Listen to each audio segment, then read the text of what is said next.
Good morning. Welcome into 5 Clubs on this Tuesday on Golf Channel. You can also listen Channel 92 on Sirius XM on PGA Tour Radio. I am Gary Williams. This program brought to you by Century Insurance, right by you. Their partnerships with the USGA and with the First Tee are an example of them investing in all the great things in golf. Golf Pride, when it comes to grips, more players at every level trust Golf Pride than any other.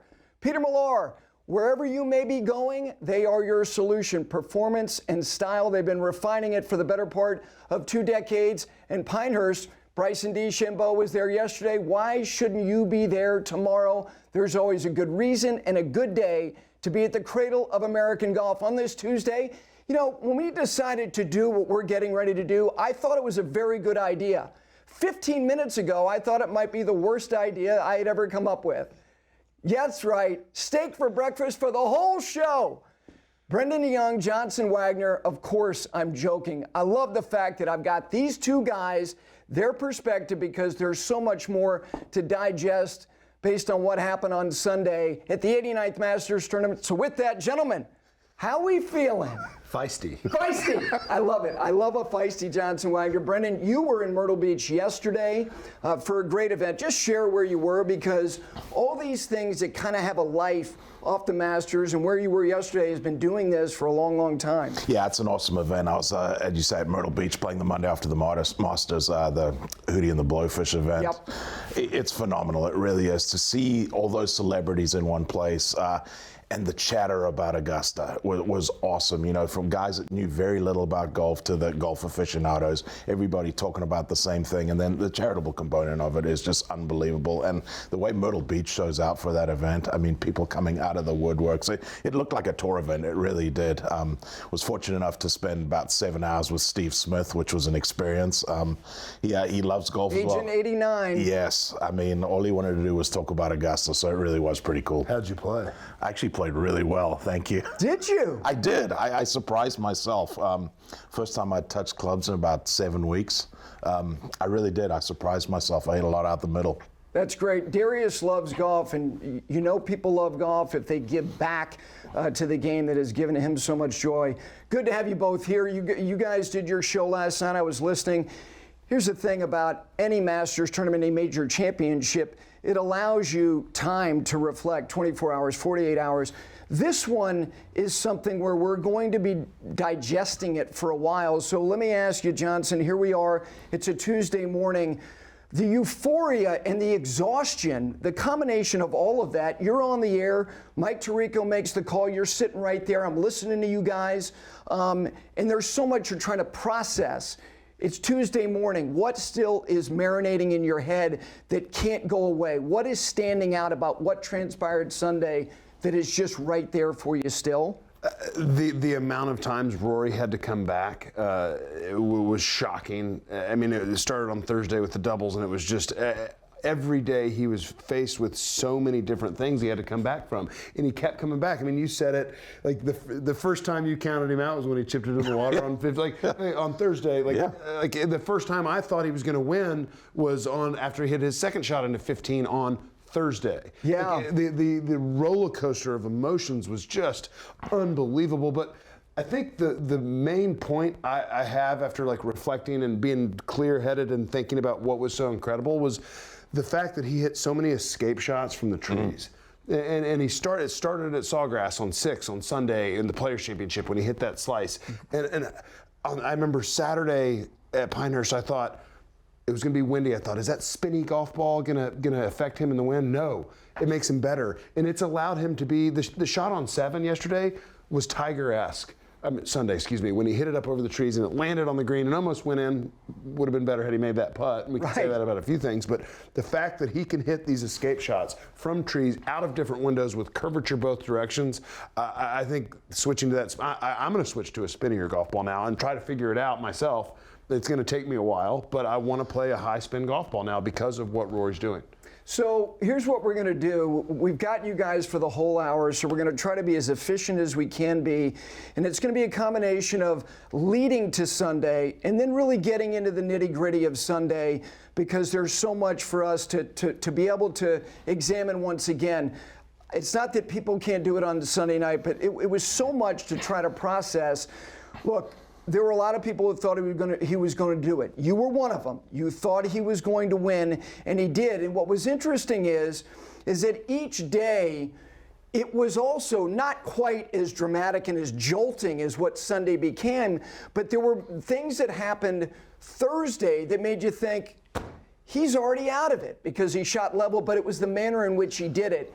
And Johnson, let me start with you because you said something after the Thursday round that you and I spoke about Friday morning, and you had a chance to elaborate more as to why you felt that way, and that was you thought the two doubles that he made on Thursday were the best thing to happen to him, and I couldn't wait to grab you and say, what are you talking about? And you gave me your own perspective and an own personal experience. I want you to share that because I totally readjusted my opinion of that based on what you shared with me. Yeah, leading into the 2012 Sony Open, I first started growing a mustache. I was working out. I went down to see my coach Bobby Hines multiple times that offseason in Florida. I was ready. And when I left for Kapalua, have you ever been there, Kapalua? Keep going. That was a cheap shot. It's 8:06 in the morning. That is cruel. So when I left going to Kapalua, I knew I was going to win one of those two events. It's the most confident I've ever been in my life. I knew I was going to win. Played okay at Kapalua, maybe T11th or something, and I came to the Sony.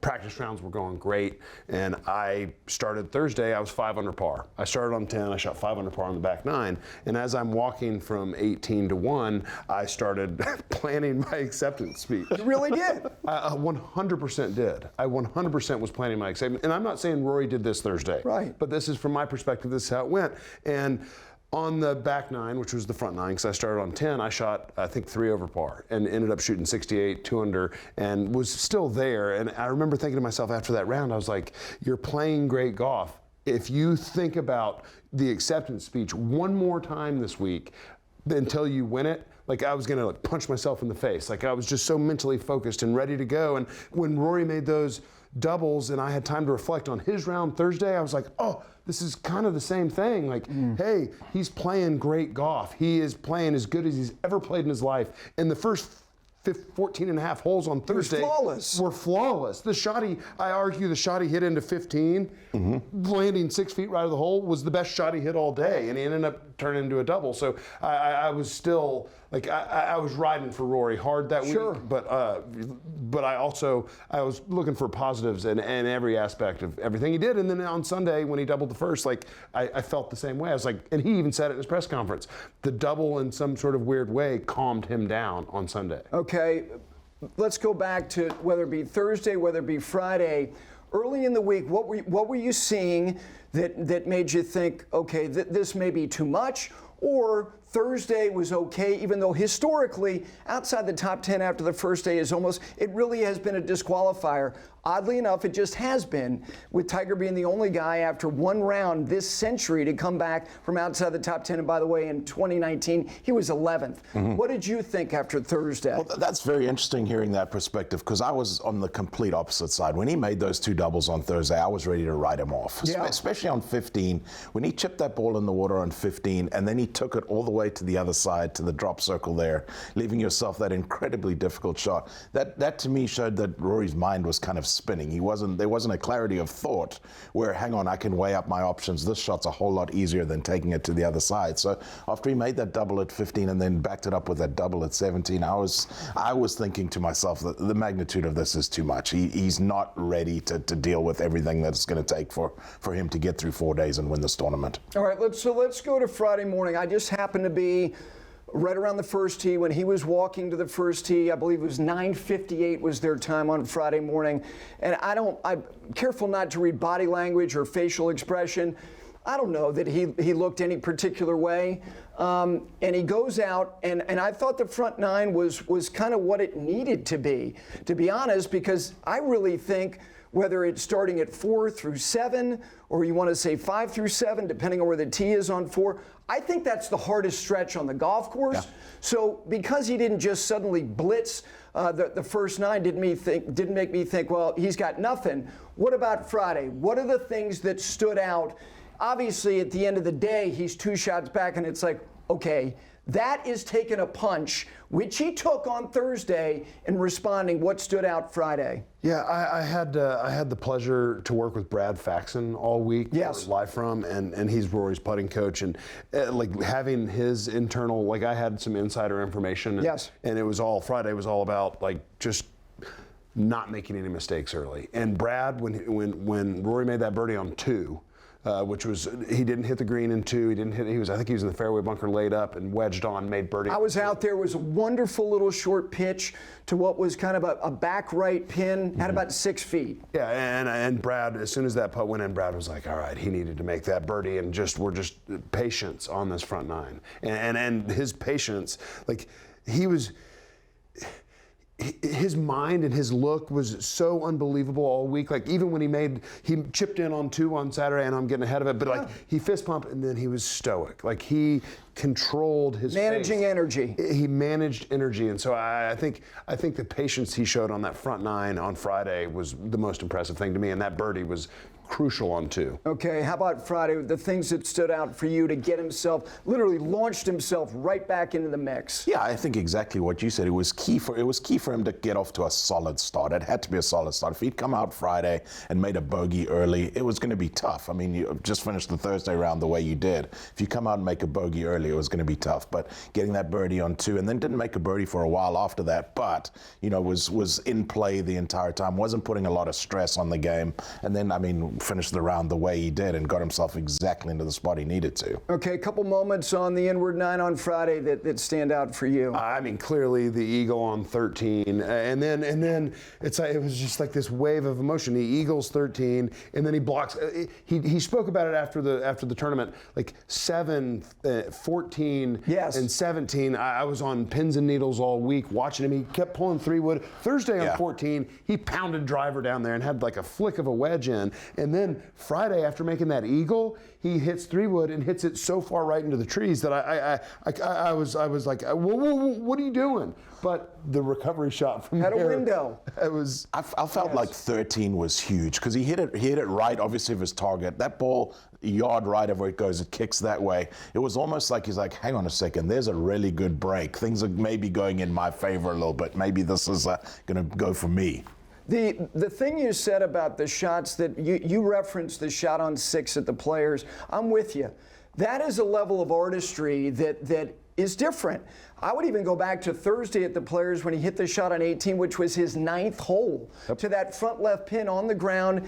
I mean, that's a fabulous shot. Those back-to-back shots from trouble on 13 and 14 was just intuition and ingenuity and artistry that was, I think stuff like that gives you a jolt in a good way that was very particular. All right, so we're through 2 rounds. We're going to take a quick break. When we come back, we will get to Sunday, I promise, because so much still to digest from what happened, plus all the other things and what it all means. It is a Tuesday edition of 5 Clubs. Great to have Johnson and Brendon in studio for the whole hour. We're back with you right after this.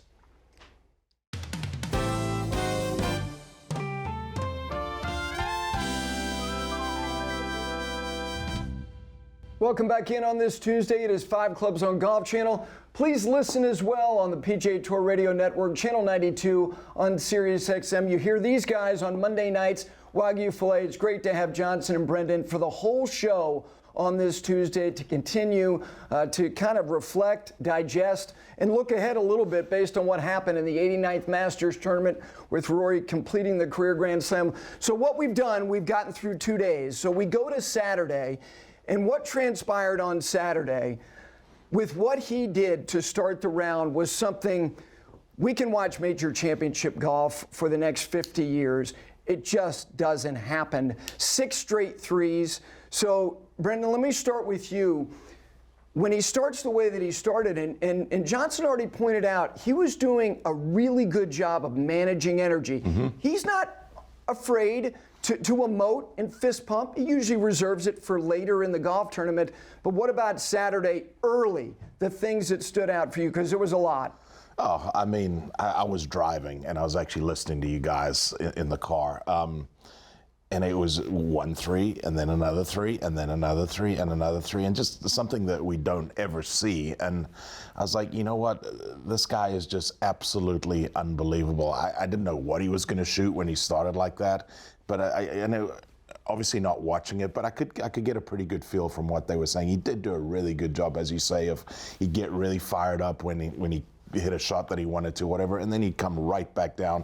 Did an unbelievable job of staying in the present, and he did that all week. Yeah, he absolutely did. I mean, for me, it was the tee shot on 1, like covering that right bunker and hitting the wedge to 10 feet and burying it. It was like, oh, let's go. I mean, it was incredible. And then I'm sitting with Taylor Zarzour for most of the day Saturday. We spent pretty much the whole day together.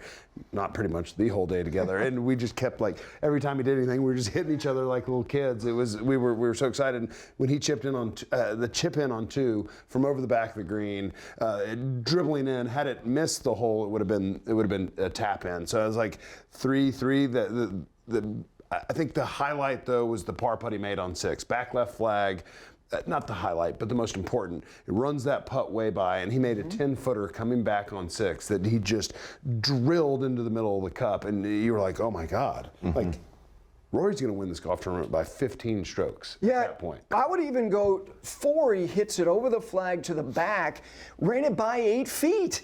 That had some real snap from right to left. He made that. See, I thought for all the explosive stuff, which is incredibly entertaining, the 5 to 7 footers all the way down to the last, the 4th hole. How about 11? After he has that kind of lull, the little scratchy stretch where 8 goes the way that it does. I thought the 11th hole even spoke about it Saturday night, how important that make was. And then, of course, 15. Every great champion of the Masters seems to have that eagle moment on 15 and the walk, whether it's Jack in 75 or 86 or whether it's Tiger. He knew at the top of the hill, guys, on 15, that was the right weight. And he started walking. It was almost a mirror image of the shot that Tiger hit. If there'd been a club twirl there, it would have been a mirror image. It would have been a mirror image of the shot Tiger hit. Yeah. So that to me, I thought it was, you know what? I'm going to be as rock steady from 5 to 7 feet as anybody in this field. And in addition to what he did by making the birdies, making the eagles, that to me was what stood out. So to add a little color to that, Taylor and I are now sitting in the radio booth on 18 when he makes that eagle. And to watch the patrons react when they flip the board, Taylor was on talkback saying, "Hey, you need to come to us soon because while we're talking, I want them to be changing the board." And a minute later, they changed the board. It was pretty genius of Taylor to think about it. I didn't think about it that way. To hear the crowd react to the board change was like chills. Like it was really probably the highlight of all of Saturday for me. So he's off and he finishes, and the guy behind him, he bookends making a roadmap on 1, and he makes the 1 on 18. And you guys are there for the call of Bryson DeChambeau, and you're going, okay, if he 3-putts this, he's not even in the final group. And it's 3-puttable. Anything out there outside of 40 feet, anything outside of 20 feet seems like it could be. He makes that putt. And the speed, that would have dripped in a thimble. I mean, it was perfect. And his exuberance, and he's walking off, you're going, okay, that's the last thing Rory needs, is that guy, considering Pinehurst and all the other things. What did you think? Did you think that that's the last thing that Rory needed, or did you think the opposite? No, I did. I looked at it both ways. Obviously, if Rory is playing with Bryson, he's going to be laser focused. But I thought, you know what, he's had a comfortable pairing with Corey Connors on Saturday. If they went out again on Sunday, it's going to be very, very comfortable for Rory. If he's playing with Bryson, there's going to be an added edge. I mean, there always is. I think Rory, and I think if Rory was completely honest, he probably would have preferred the Corey Connors pairing. He definitely would have preferred Corey Connors. You think so? Yeah. Oh my God. Yeah. And I think there was a moment where Shane Lowry almost could have been in that group with him too. And I think Shane Lowry would have been the worst possible pairing. I think it would have been too comfortable. Yeah. I was really rooting for Corey because Corey's awesome ball striker. He's quiet, but he'll talk to you, and you want to talk to him. Yeah. Like Corey's a great dude, and you could tell the two of them, they gave each other their space, but also if one of them wanted to talk, they were there, and it was a very comfortable pair. And the thing with Bryson is there's always extra stuff going on because he's going to hit these foul balls at times, and it's just it just adds to the moment. I think the opposite, and again, you guys may be absolutely right. I think that the way that he needed to be, and I think that he was that way, and it showed in his press conference Saturday night. We'll get to that in just a second. For all the people saying this is the last thing he needed, I think he needed that edge. I think he needed to look at a guy that he doesn't have a great affinity for, and the guy who said what he said to him at the match, for him to be as locked in as he could be, to shut him down, which he did, as Bryson shared afterwards, and we may get to that, we may not, because it doesn't matter to me that he didn't speak to him. I think he needed that. So Saturday night, he walks into the press room, and I'm listening to that. I'm doing the post game, and I'm listening to somebody for 11 minutes who is generally very indulgent with the press, and not necessarily overly agreeable, but will have a conversation and is incredibly graceful and civil to every question. It wasn't that he was not civilized. He didn't want a part of any of it. He was not agreeable. He was not indulgent. He was downright surly, because I thought he needed to be, because they were trying to get him to do two things: look back and look ahead. He couldn't afford to do either. What did you guys think of kind of his mindset when he sat in that interview room on Saturday night? Yeah, it's the same he's been all week. And I mean, there's a reason Bob Rotella was there. Bob Rotella had talked to him every single morning, and it's to put him in the right space to where he could handle every situation that's going to be held in front of him. And I think the weekend, the whole week, was obviously the hardest week of Rory's life. It was going to be. No question. To win the Masters, he had to find a different mental state, and he found it. Remember when he won Pebble Beach earlier in the year? He won, there was no fist pump. It was this stoicism. When he won the Players, too, it was the same thing. I mean, it was a playoff against J.J. Spawn. You win in a playoff, you don't want to show somebody up. And plus, he had a big margin, and it was kind of subdued. But everything he's done this year has been mentally preparing himself for the weekend that he had, and I thought that going into Saturday, and then Saturday night going into Sunday, I thought everything he's done all year long, physically, of course, but mentally with Bob Rotella, and the examples from Pebble, him not fist bumping. You just win a signature event at Pebble Beach with your buddy Shane Lowry in the group, and you don't even fist pump when you win. Like that, it was weird at the time, but now it makes sense. Yeah, I had no problem with the way he was in that press conference. I didn't like the line of questioning, how they kept trying to take it back to Pinehurst, and he didn't want anything to do. I'm not going back there. He didn't want to go back there, right? I want nothing to do with that. I had no problem with the way he was, and he did. He came across as, he was short. He was short, and that's not his nature. His nature is to be conversational.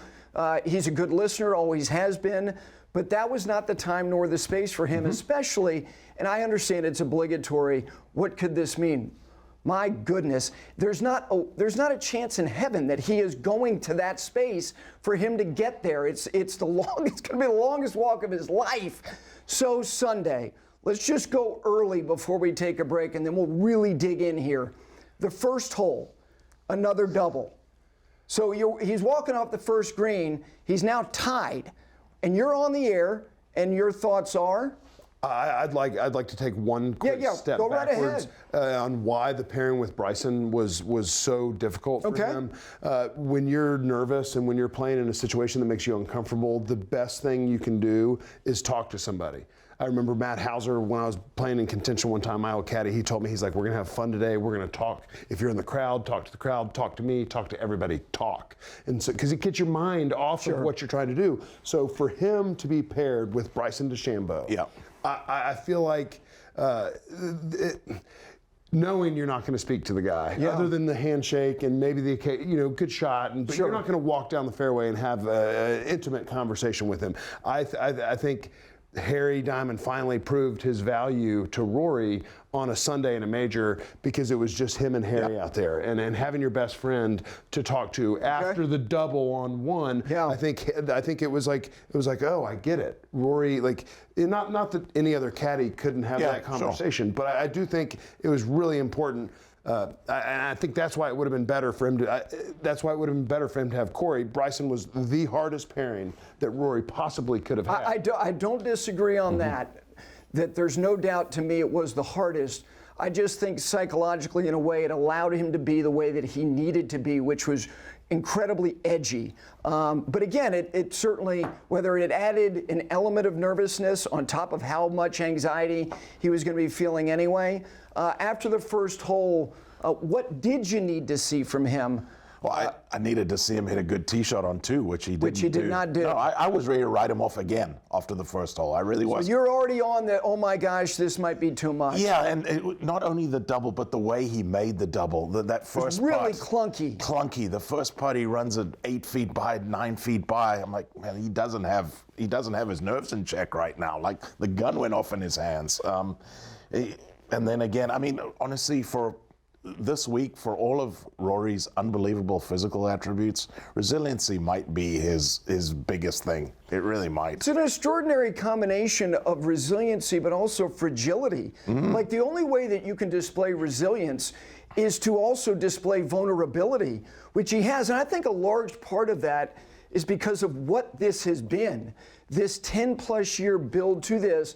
And again, before we're done, we're going to get to, now that maybe he's liberated to maybe a large degree, is there a level of freedom that maybe might be onto something that could be a next chapter that could be, again, floodgates is not something I'm a huge fan of. Let's take a quick break because this entire final round is going to require a great deal of time, and we've got it on this Tuesday, not only right here on Golf Channel, but of course, if you're leaving the house, listen to us, Channel 92 on Sirius XM, PGA Tour Radio. We're back with you on this Tuesday right after this.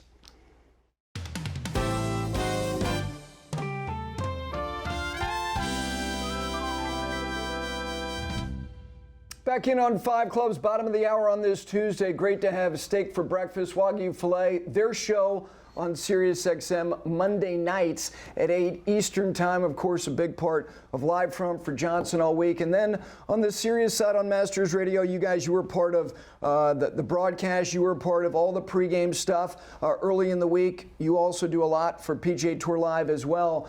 So here we are. We're halfway through the show. We're into the final round for Rory. We've gotten through the first hole, but I know you had something else you want to add, and then we're going to kind of segment out this final round and try to get through this in the next 15 minutes. So one other thought. I know it was a sloppy double on one, but his tee shot missed covering the lip by about that much. And then the wedge shot he had hit in was beautiful, but that first green was brand new. It was a new green this year, and it just hopped really hard. And then 2, the tee shot, yes, it was a little bit right. It was this far from the lip. It landed right into the top of the lip. How about his third shot, though? The third shot was terrible, but if he had, on the first 2 holes, if he had had those were not wild misses. A foot of more carry on both of them, we're singing a different tune. Yeah, but if you've hit those 2 tee shots in you, Rory, and you see where those balls have landed, you start thinking, oh God, is it going to be one of those kind of days? Like yesterday, that ball covered the bunker by a couple yards. Right now, it lands into the lip. I end up making double, and you start questioning that kind of stuff. The third shot on 2, I thought was like, that was my first, oh my, that was bad. That was a bad shot, and now all of a sudden, he's got a lengthy birdie putt for a putt that might be the scariest speed putt, and those greens on Sunday got to a different level as far as their spiciness and their overall speed. So he walks off the second green, and he's now facing a deficit. It's now 11 under for Bryson, who makes the 4. He had a great 2-putt. And by the way, he has become incredibly reliable. He wasn't late in the round from 5 to 7 feet. He's become a very, very reliable, kind of intermediate to short distance putter. So now Rory is 10, Bryson's 11 on the third tee. Yeah, I mean, by the way, Bryson, I don't want to take us back to 1, but how good was Bryson's par on 1? Tremendous. I mean, Rory's first putt went by, and Bryson was inside now. Rory putting for bogey. Rory putts for bogey, misses, make double. Bryson's all of a sudden like, I just hooked my drive so far left off the tee, and I'm about to have a 2-shot swing against this guy. Like, those first couple holes were like the roller coaster. And then we moved to 3. Bryson lays up. Yes. Which was, I like to that whole occasion. Rory pounds it. I think if Rory's driver had been 5 yards further right, it may have chased up on the green. Might have. Right, yeah. It teased itself, kind of running up that hill a little bit. And then for Bryson to hit a nice wedge, Rory's pitch up the hill, and he said it. Tremendous. He said it in the press conference. Someone said, "What was the best shot you hit all day?" And he went immediately to that pitch that he hit on 3. A nervous guy hitting Yes, a nervy. exactly. That was That settled it. tremendous. I think that was the shot that kind of settled his nerves, and then to make that putt as well. That's not an easy putt, breaking at least a cup right to left. And when he made that putt, Bryson still had 6 feet for par because he had run it by. Yes. And it was like 2-shot swing. Bryson picks up another one on 2, and then now Rory's like, oh, if I make this birdie putt and Bryson misses, it's another 2-shot swing in my favor. And through 3 holes, that's exactly what happened. And through 3 holes, it was like, oh my God, what are we in store for? We've had what are we in store for today? Exactly. Now, you said he settled himself. Temporarily, he did. Because I thought, and this is my overall kind of overarching point, is that I never felt like he was totally settled, because he got to the 5th tee, he hits a majestic 4-iron, which only he can on 4. Yeah. We get another 2-shot swing. So now he's standing on 5 tee, and you're thinking, okay, he's really flipped it back completely in his direction, and he hits one 40 yards off of his intended line. Yeah, it's pretty far right, and Bryson then pounds it over the bunker. Pounded it. And you're thinking, oh, this is gonna be ridiculous. Brian Katrick, member of the SiriusXM team, he sits in the grandstand on 5, and when Rory's ball landed, I guess he had a view of it, and he's like, guys, he may have a shot here. There may be a camera tower in his way, and like it's like what is going on? It was overwhelming in the moment watching it. I mean, Rory was begging that tee shot on 5. Like when he hit it, he was begging. Like he thought that thing was in the bushes or gone. It was very close. Very, very close. And then to have a shot and get it up around the green and get that up and down. That was a great putt he made on 5. Fantastic. Great putt he made on 5. And I think the first great break of many great breaks he got that day was not only being able to hit that shot where he did, but the fact that ball, his second shot into 5, stayed out of the bunker was massive. Because it gets in that bunker, especially he would have been pretty far left in it. He would have had no green to work with. I mean, yes, it's doable, but the pitch shot that he got up and down the putt of it was amazing. But the fact that ball stayed out of the bunker was massive. It was. So he makes par there, same at 6. Then on 7, from hitting a right tee shot on 5, now he's wildly left on 7, and now he's got, this window is not nearly as big as some of the others he's had, but he has some window, and this was as Tiger-esque as anything that I've seen from him. Full recoil, full launch, and the ball almost went in the hole as it went by the hole on the 7th. Thought on that shot? Yeah, he spoke Sunday after about every time he was in the woods, he had a window. Yeah. And I've got a theory on that. Like luck, obviously, you need luck. You make your own luck. But the storm? Driving around Augusta, it was noticeable how damaged the city and the town of Augusta, Georgia was. The density of that property was not the way we're accustomed to seeing it. Of course not. And so I started thinking, I'm like, man, he's hitting so many great shots out of the trees. Like, were those shots available last year? I don't know. I don't know. My guess is not as likely. I mean, the odds are that 1, 2, I don't know if all of them would have been affected. I know they've done some replanting, but not completely. But those shots weren't available to everybody in the field either. Like the club head speed that was necessary for the shot that he hit on 7. I mean, I don't know if there's anybody else in the field that could have hit that shot. I've never seen him have that sort of swing and the recoil, and that's why I call that shot on 7 Tiger-esque, because there's only one other person I've ever seen execute a shot like that in that moment, and that was Tiger. So he doesn't make the putt. Somehow that putt stayed short of the hole, which there was a little mini theme to that, because he hit another miraculous shot later in the round that, whether it was kind of sheepish or timid, the putt that followed that great shot that didn't go in the hole. So yes, I have to give Bryson DeChambeau credit on 7. He got up and down. He buried it in that front bunker. That up and down. Unbelievable Bryson shot. made it at the time. Bryson was still well in the golf tournament, and I don't like giving him credit for anything, but that up and down out of that bunker. Okay. All right. So the birdie on 9, and you're going, my gosh, he is. You think that he's settled in. Then he goes to 10, pipes it. For whatever reason, his hand came off the club on his second. And you're thinking, where's this going? What did you guys think of his reaction to the impact on his second shot on 10? That was very confounding to me. From that reaction, I felt like he thought he'd hit it left. Like he'd kind of stuck the toe in the ground a little bit and he'd hit it left. I mean, anytime you let a club one arm off or two arms off, you think the ball's going left. Yeah, I completely agree. I'd almost, when on the replay of it, I almost thought he hurt his wrist. I thought maybe his elbow, which he had referenced, did he get some tingling? I didn't know. I think something happened at impact, and like watching it over and over, something happened at impact, and I think I forgot about the elbow. I think he felt a sharp pain because clearly the shot worked out. It was kind of like Hideki one. It was like a funny bone reaction. The club flew down to the ground. Yes. And audible with the He's 15 microphone. feet below the hole. I forgot about that shot, and I think he was in pain. That one, I was like, okay, what is going on here? So he makes it, goes to 11, hits it right enough that now you have that little cluster of trees like Ludwig, who had just had to navigate it. This to me was one of the most interesting, kind of confusing decisions and executions. How about his second on the 11th hole? I didn't like that one little bit. Anytime you've got something hooking on 11 and it starts catching those hills, it's going straight towards that pond. Would have loved to have seen him try and cut something and get it up that right side. It worked out okay. You asked him about it in the press conference afterwards. What did you think when you saw it? I was floored. I mean, you obviously don't want to miss that too far right, but you would never miss it where he did. Like in that situation, just keep it right. Yeah. And I'd like to think like Ludwig's par he made. He wedged it down, wedged it on the green, and made a 20-footer for par. And let's go back to last year when he was in that situation in contention.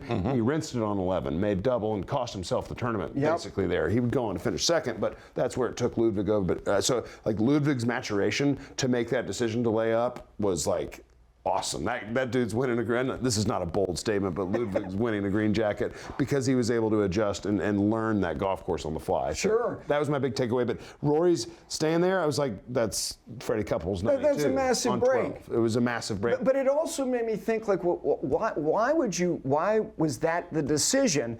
So again, I'm still sitting here thinking, for every good moment, and even 10 was kind of weird, 11, okay, 12 to me was, he hit the proper shot, right line. If anything, it's going to be a little bit deep. I thought that is Masters champion execution right there. Decision making and hitting the shot that he needed to. So then on 13, he chooses 3-wood, and now he's got a cushion.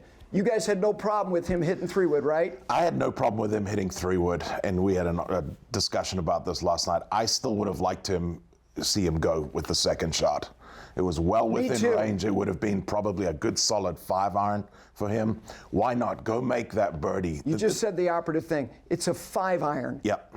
It's counterintuitive to who he is, and I understand he's got a lead in the Masters, and the last thing you can do is let's say it gets a little bit right on that diagonal and it's going in the water. But okay, if it's that distance of a club and it's a par 4, is he laying up to 80 yards? No, but I love the decision. When he hit the 3, we've been lauding him over his discipline that he's somehow found at Pebble Beach this year. And when he pulled 3-wood off the tee, I was like, okay, he's going to lay up here. It's the right decision. And Jack Nicklaus came on the live from set and had a phone call with Brendon and Rich and those guys. And they asked him about that decision. And Jack was like, it was the right decision. Okay. The only thing he couldn't do was put it in the creek with the second shot. And the tournament's his. And what did he do? He hit the worst wedge, I'm sure, of his entire life. One of the most dubious shots in the history of the tournament. Truly. And if he loses, that goes into the pantheon of one of the worst shots ever struck in a major championship. We're getting to what the worst shot he hit of the day was, but I'll wait. I just feel like we've talked about Rory all year about these physical attributes and using them when he needs to. You know, that the driver, when he needs to use it. This was a time when you need to use it. It's a mid-iron. It's a mid-iron shot. He's the greatest long to mid-iron player in the game. And if anything, you hit it in the back bunker. Again, I get back to it. This is not a hanging lie from 235. This is a 4 or 5 iron for him. You don't think that lie's hanging? From the left side, it's not above his feet. He was in the flat. He was in the flat. That is not as hanging as some of the other lies you can get on that fairway. And again, he is one of the. If that is a par 4, is he laying up to 80 yards? Absolutely. And I think this conversation speaks to the greatness of the 13th hole. Absolutely. Like, I mean, the fact that we're even having this conversation, everything that took place on that hole, and he made eagle there on Friday. And if he hits it anywhere on the green, I'm not saying anything. This is why Augusta moved the tee back, is for a situation where longer hitters can't just pound it up there. He'd struggled with that tee shot with driver, like he had hung it right and been in that first cut. Yep. I think most days. Yes. And so this is the fun debate of the second shot on 13 was a hell of a lot easier than the second shot he had to hit into 15. With a completely different situation. I understand. He had lost the lead and needed to make a run, and when he was sitting in that situation with a 3-stroke lead on the 13. So if he just hit it in the middle of the green on 13, 2-putt, then he wouldn't have had to worry about that on 15. By the way, just hit it left, just hit it long in the bunker. If you miss it left or of those bunkers, it's a lost ball. Okay, who are you relying on to hit a long iron in the middle of the face in the field more than him? Of course, but like the decision to lay up, you can't he made the right decision. I'm against it, but I'm not going to die on the hill. But look, he put it in the perfect spot. He had the angle. Yeah. He had 7 yards left of that flag to work with to bring it down. All it does is amplify how bad the third was. Like whether he should have gone or whether he should have laid up, the third was one of the worst shots he's ever hit in his life. It would be maybe the worst ever if he doesn't win. All right, let's get to 15. 14 he makes bogey, so he is teetering. This has gone from he's got the cushion coronation to, oh my gosh, what are we witnessing here? So he hits it to the left side on 15, and he's got 7-iron in his hand. What did you think when he made contact? I thought, honestly, this might be the greatest shot I've ever seen. The amount that ball had to turn, and that ball carried maybe 2-3 yards onto the green, didn't land that deep into the green. I mean, that ball had to be hit absolutely perfectly. A 7-iron from, I think it was 207 yards? It was ridiculous, and it was just like Friday when he hit the shot in there, or Saturday when he hit. Was it Friday? I'm sorry. Yeah. He started walking after it. Yeah. As soon as he hit it and he started walking, I was like, oh, he likes it. Yeah. And so it was unreal. And when that ball hit, and how much draw spin it had to get over to that hole. Took it perfectly. I thought the angle was exactly what he needed at that moment, because go back to little Rory. Slinging a hook is the easiest thing and the most comfortable thing for him to do. So him aiming at that right bunker, and let's say it's a straight ball and it's in, it goes in the green side bunker, he can chunk and run it, maybe he's got 10 feet for birdie.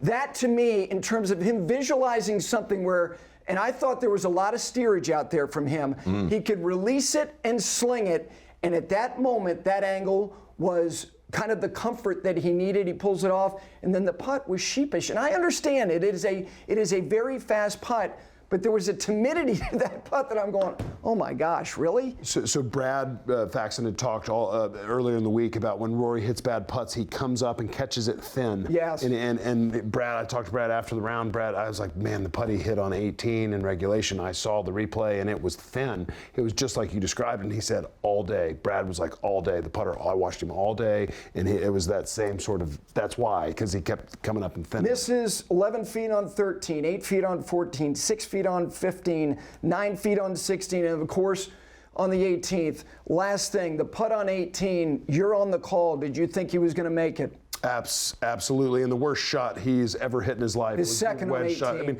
the tough shot there was the tee shot. He put it in play, and to hit that wedge. Pulled off one of the great tee shots under the circumstance you could ever hope for. And then the bunker shot was good enough to get it there. Good enough. 5.5 feet. I don't know the exact distance. Yes, I thought he was going to make it. Okay. I did you? too. I did too. I thought that was going to be the perfect storybook there. That was going to be, he was going to knock that right in the middle. And you said when he's going to a playoff, do something to change the way your body feels. Go into the bathroom, wash your hands, look yourself in the mirror, which was an interesting comment. We're going to take a break. We come back.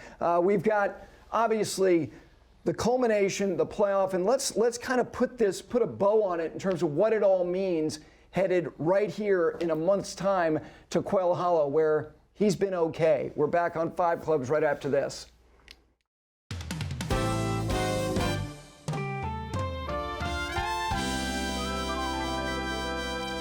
Back in on 5 Clubs, just a couple minutes to go.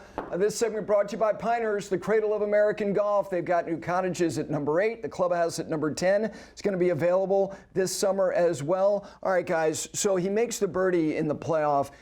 He completes the career Grand Slam. You're on the call, and you're sitting there, you're with Mike Tirico, you're with Taylor Zarza, this great radio team. And in the moment, as far as thinking about Masters in your lifetime, where did it immediately go to? It was number one, and It's number one. I don't want to start crying again right now, but I was bawling. I was not bawling. I was very emotional. I had tears in my eyes, and I was emotional. It was an emotional week. Like, it was emotional for him, and I can't think of another time I've ever cried over anything sporting-wise. Like, the Cubs won the 2016 World Series. I'm a huge Cubs fan. I didn't weep. There's something analogous to that. Red Sox, I mean, the Rangers. I've talked about, success some time ago, and he's had a lot of success, but the major part, let's talk about what's next. Winning the first 2 majors doesn't happen much. Yeah. Spieth did it in 15. He was a shot out of the playoff at the old course. Wound up finishing in a tie for 4th. Of course, Tiger had it 2000. Jack 72. He's going to be the betting favorite at Quail. Would you make him your favorite at Quail? Oh, very much so. Very much so. Very much so. I mean, 100%. He's won you 4 times. And he's liberated. Yes. He's got this off his back. And I said this the other day, I would not be at all surprised to see Rory McIlroy end up with double-digit majors after seeing this. Wow. Which is funny because I agree with you on that. But on the other side, had he lost that playoff, I would be having a conversation. He'd never win another one. I'd be having a conversation about him retiring. It was just an absolute, walking away from the game. It was either or. Yep. Either it was going to be whatever the context of the win was going to be, total jubilation and relief, or abject dread, and who knows what's going to be next. All right, guys, it was a pleasure to have Johnson and Brendon in here to do a total deconstruction of the final round and really the entire 89th Masters. Tomorrow, the CEO of the USGA, Mike Wan, and Jaime Diaz as well on a Wednesday edition of 5 Clubs, and look forward to their YouTube show as well. Have a great Tuesday, everybody.